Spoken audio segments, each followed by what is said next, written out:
Hey everybody, good afternoon. It is Tuesday at 12:45-ish. And so we're finishing up our Ask Me Anything hour today, and we're going to be answering your questions live. So if you have any questions right now about your health or about nutrition or anything at all that has to do with your health, go ahead and ask us on here. We're going to do our best to answer it now, and if we don't get to it, we'll get to it next time. If you have a question you think of and you're not watching this live, you can email it to info@stronghealth, and we will answer it live on here, usually Tuesdays and Thursdays at 12:45. We're going to answer those questions today. We just have three little things that we're going to talk about, except they're big things. So this is going to be kind of a long explanation. I'm going to go with the easy one first.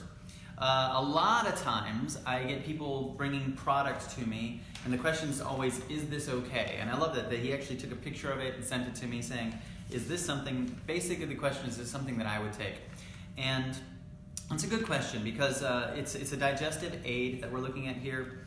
It's got betaine HCl, it's got pepsin and gentian bitters. So there's good, better, best always, even though this says doctor's best. I'm not sure that it's doctor's best because one thing I don't know about is the sourcing on this, and that's something I would have to look in a little bit deeper.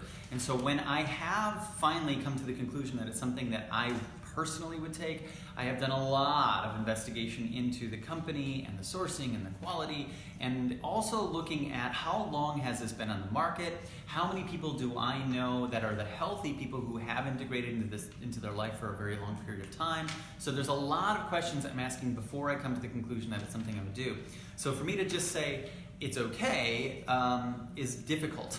So when it comes to this, I would, without knowing as much as I need to know about this company, I would put this somewhere in the okay, in the good, better, best category.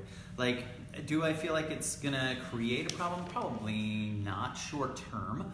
But the good thing I do like about it is the fact that it is using some type of a bitter herb. Bitters are very important for helping with the regulation and getting your digestion back to where it's supposed to be. But this is just one digestive bitter, and that is okay. It's gonna do something, but we've got over 30 bitter receptors that we're aware of so far, and I would want something a little more complete than that for me personally. And I don't know about the sourcing of this, and this is why MediHerb is one of the companies that you hear us talk about, because I do find that the sourcing by MediHerb is unparalleled. It actually comes from Australia, and this is where herbs are actually regulated. And so there is a lot more that goes into the process of those herbs. So I have a lot more confidence in those than I'm gonna get from anything that's gonna be produced in the United States based on that alone. But also based on the experience that I've seen, the thousands and thousands of hours of clinical experience watching people and how they're responding to these herbs weighs into my belief and understanding of those herbs versus something that's put into this like that. So again, is it okay? It's okay. But you're also putting just straight pepsin in there and betaine HCl. So what I want people to be cautious of is what I would call replacement therapy. You don't always want to be putting something into the body that the body should be naturally producing on its own. If you're doing that, you run the risk of potentially creating an atrophy in that body's ability to create it on its own, and you're missing the point of why your body can't produce that. You really always want to get to the top of the why. You want to get to the understanding of how can I get my body back to creating that. Now, bitters are going to be a part of that, so this would only be a short-term solution at best when it comes to that. And then beyond that, you want to be focusing on all those things that are going to get your body back to being able to answer that question or be able to do that function by itself.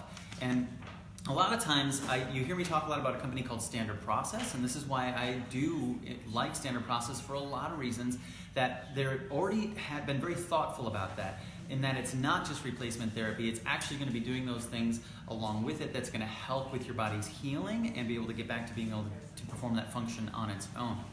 And this leads me to just a little side note, and I want to say this a little tongue-in-cheek, maybe so much so that it's coming out my ear actually, but I have a lot of people that question that, and they'll come in and they'll say, this is a whole food thing that I'm suggesting, and then they'll start questioning, well, can I eat this whole food while this is happening or that's happening? And they be very suspicious about food, like a whole food. And my question always to them is, what did you have for breakfast?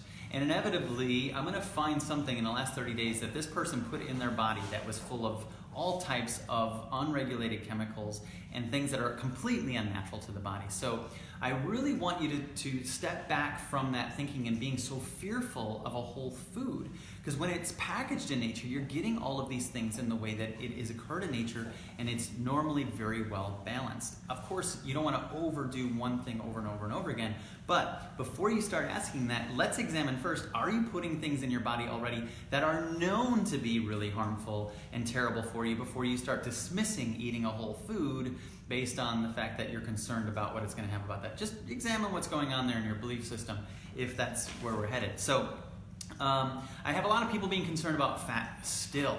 And I understand that, and I realize that for decades we have had tons of marketing information that have led us to fear fat, thinking that fat is a terrible thing, that it's horrible.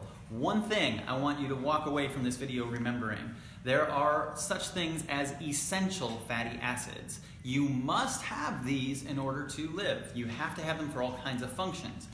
Please, I challenge anyone out there to name me an essential carbohydrate. So when people start looking at counting their calories or worried about where their food's coming from, I've got people avoiding avocados, and I've got people avoiding egg yolks because they're worried about the fat. They're so concerned about the fat. Fats are essential. Fats are so important, and you have to be able to utilize them and enjoy them in your body in a way that is going to make a difference overall. These are the things that are going to trigger satiety. These are the things that are going to do healing. They're one of the most important things for the resolution of inflammation. Inflammation is one of the biggest things everybody is struggling with. So please re-examine your fear of fat. And if you continuously have that fear of fat, let me know, and I will definitely put in some information below that I think is important for you to read. And it bears repeating. We have to say this over and over and over because we've heard it over and over and over for decades, and we've seen images and all these things that made us believe that fat is a bad thing.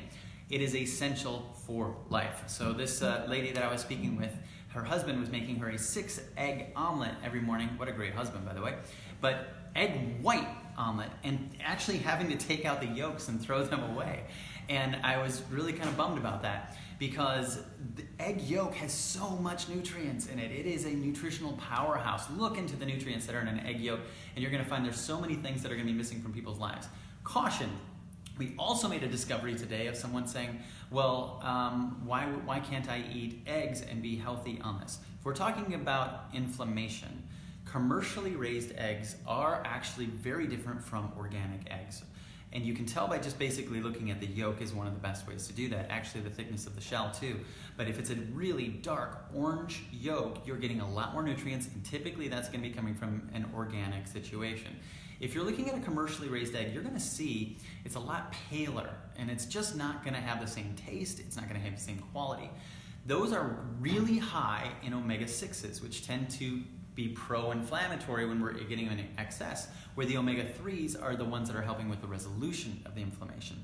The average American is getting about 20-to-1 ratio of omega-6s to omega-3s, and what we need is a 1-to-1 ratio.